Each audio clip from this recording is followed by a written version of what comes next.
Okay, there's good news and there's bad news. The bad news is that you don't have to watch the first take of this review because somebody is stupid enough to mess with his audio cables after doing his audio test. Idiot. The good news is I've had quite a bit of this whiskey already, and some other whiskey. So this should be a much different review than the first one I just did. Japanese whiskey. Again, let's do this.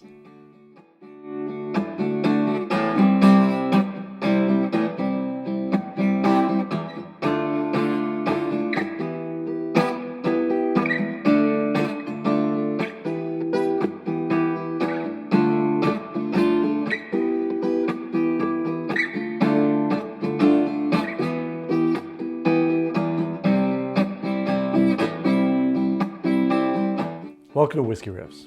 I'm Kevin, and this is a review of a Japanese whiskey that actually has been sitting in my whiskey cabinet for a year, like almost to the day. I bought it a year ago yesterday, and I've had it, and for some reason, I've never done a review of it online, which makes no sense at all because Japanese whiskeys are popular reviews. And I just happened to find it, and I went, okay, let's get this review done. So today we have Nikka Coffey Malt whiskey. Now back when I was a noob at whiskey tasting, I didn't know much about the different types of whiskey. I didn't even know what malt meant. You know, malt, okay. Malted barley, 100% barley. That's what this is. It's 100% barley, so that's why it's a malt whiskey. I heard about this whiskey, heard it was good to try, which is why I eventually bought a bottle years later after I heard about it. And I thought, well, does it have coffee flavor to it? Is it like a finished whiskey in some sort of strange cask or something? No, coffee, C-O-F-F-E-Y, because this is made using a coffee still. It's a column still that was built after the pot stills. Pot stills are wonderful for whiskey. They do a great job of bringing out some very unique flavors. The problem with pot stills is that you fill them, you distill the whiskey, you empty them, you clean them, and you start once again. It's a very slow process. You get some great whiskeys. Some of my favorite whiskeys are pot still whiskeys. I have Redbreast and Green Spot and some Irish whiskeys that, because they're pot still, they have unique flavor profiles. With a column still, and that's what this is made with, coffee column still, you get to continually create whiskey without having to empty something. It's a vertical distilling process. And that is where the name comes from. They also have another expression with a grain. So it's Nikka Coffey Grain whiskey. The grain means it could be anything. In this case, their grain whiskey is mostly corn, which happens a lot. Grain whiskeys usually use the most common grain that's in the area that they're being produced. So, but this one is 100% barley. It's a 45% ABV whiskey, and it has no age statement. That's common with Japanese whiskeys right now. If you can find a Japanese whiskey with an age statement that has a price that is not astronomical, grab it, because it's really hard to find any. Now Nikka has a couple different distilleries, one in their Yochi area and one in the Miyagiko area. The Miyagiko is where this is created, and it is a distillery that has 2 coffee column stills that were imported, I believe, in the 1960s from Scotland. Now, these stills are not new. They didn't get created in the 60s. They're 19th century stills, so they've got some history to them. So Nikka grabbed that history and they used it to produce whiskey in a pretty modern facility, but with some historic hardware, which is kind of a neat combination. Now, my problem with Japanese whiskeys is usually that they're overpriced for what I think is an imitation of Scotch whiskey. In this case, I'm not sure. This is a whiskey that I have enjoyed in the past, and honestly, I have not tasted this in a year. Well, that's a lie. I tasted it when I recorded this episode the first time, but previous to that, I hadn't tasted it in a year, and I'm shocked actually. I really am enjoying this. So let's go ahead and look at what I found out the first time through again. So this is a mild whiskey as far as Scotch whiskeys go. The flavors on the whiskey are a little bit muted. I would say they're sweeter than a lot of Scotch whiskeys. And the nose is essentially like a banana and a sweetness. I'm getting some vanilla in there, but not a lot of spice. Sometimes, and oftentimes, when you have a 45% and up ABV, you get a spice on the nose. And the alcohol burn is very mild.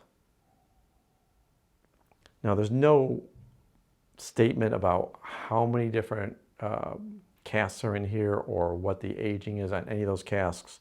So that's all just a black box. I know nothing about that. I do know that it's 100% barley, so we have that, and we have a really pleasant nose. On the taste, it follows through with the same thing as the nose. There's a sweetness there. There's the ripe fruits.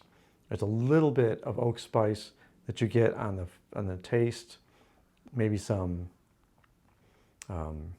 spices like nutmeg, or maybe a little bit of nuttiness. And the finish is decent. I mean, it's a good finish. So it's got a little heat to it. It's not a 40% ABV that is watered down. It tastes like they've got some good quality time spent in this. But what I'd like to do is I'd like to put it up against one of the affordable Scotch whiskeys. Now this goes, I think I bought this for $65 a year ago. The place that I bought it from most recently is out of stock with it. And I know that Flavor has it. It's a little higher price. I think theirs is more like the 75, 76 range. But it is available. You can get it. And it's not a bad price for the quality of whiskey that I'm tasting. Let me go ahead and grab one of my favorite affordable Highland Scotches. This is a Glenfarclas 12. This is a very affordable Scotch. It's in the $50 to $55 range most of the time. So probably $10 to $15 difference, maybe up to $20 difference, depending on where you're buying these two. This one does have an age statement. You do know how much time it's spent in the bottle. So you have a little bit more information. And I trust Glenfarclas because I've been buying them for years. They also have a 25-year version of this that is similarly priced well. So I think the last time I bought it was only about $150, $160 for a 25-year Highland Scotch. Now, why am I comparing this to a Highland Scotch? Well, because the area of Japan that this is distilled in is very similar to the Highland area of Scotland. Yochi has more of a kind of an island flair to it, where it's more of that briny seaside flavors, where this is more inland by rivers and very similar to the climate of the Highlands. Now that's a decent pour there, especially for my second time doing this video. But what the heck, you know, if you can't have fun while you're reviewing whiskey, what fun is there in the world? All right, so side by side, Nikka. Again, bananas, sweetness, not a lot of complexity, but a very nice nose. Where this one, right off the bat, the Glenfarclas, much different. I'm getting lemons, I'm getting spice, maybe even some apple notes in there. Citrus is stronger on this one. In fact, now after sitting with it for a while,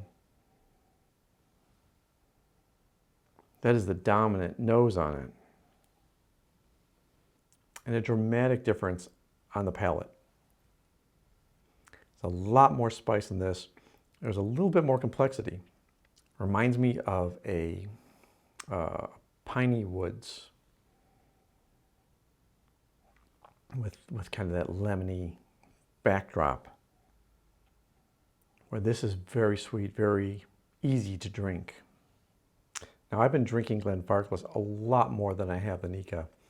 Like I said, I opened this bottle, tasted it, expected to do a review, never did one for a whole year. And I am surprised at how very different the two whiskeys are. I expected them to be closer. But the oak spice and the dried fruits and the sweetness is much different. In fact, because the Nikka is so sweet, so much ripe bananas and ripe fruits, where this one's more like dried fruits and pine and oak, pine needles. Yeah, very, very contrasting flavors. I really expected to find a good match between these two, but I think I'd have to go with more of a blended Scotch to get closer to the Nikka. So, if you've watched any of my other videos, you know that I have this struggle with the price of some Japanese whiskeys and the appreciation that this is worth more than this. I have to say, after doing this side by side, this AB, that I think the Nikka is definitely worth it for a very similar price point. If you're looking for flavors that are similar to a Highland Scotch, but sweeter, easier to drink, less complex, I think it's a nice, quiet whiskey compared to the Glenfarclas, which I thought was a pretty mild Scotch until I put them side by side.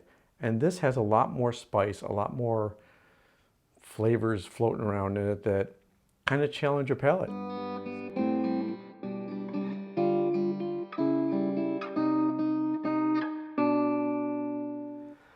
Well, I have to say that I am pleasantly surprised at how much I'm enjoying the Nikka Coffey Malt whiskey. I really thought I would have a similar experience to a lot of the Highland Scotches that I drink, and it would be one of those, why bother paying for a Japanese whiskey, which I've said too many times, when you can just get a Scotch. But honestly, I really am enjoying the flavor of this. I'm enjoying the mellowness of it. Even though it's not that complex, it feels quality still. It feels like there's some good time and effort put into this whiskey. And I will definitely be grabbing this bottle more often than I have in the past. So I'm thrilled that I've done this comparison, because now I have another whiskey that I'm going to use as my go-to mellow whiskey. Maybe a replacement for some of my mellow Scotch whiskeys. Oh God, have I broken one of my cardinal sins? And am I putting a Japanese whiskey ahead of a Scotch whiskey? I think I am. 2021 is a weird year. Things are changing. And speaking of 2021, I'm feeling pretty positive about it. I have definitely seen things moving forward. I think we're on the right trajectory. So I hope you're doing well. I hope you're able to be with the people that you love and connect with the people that you can't be with. And until the next video, take care of yourself and cheers.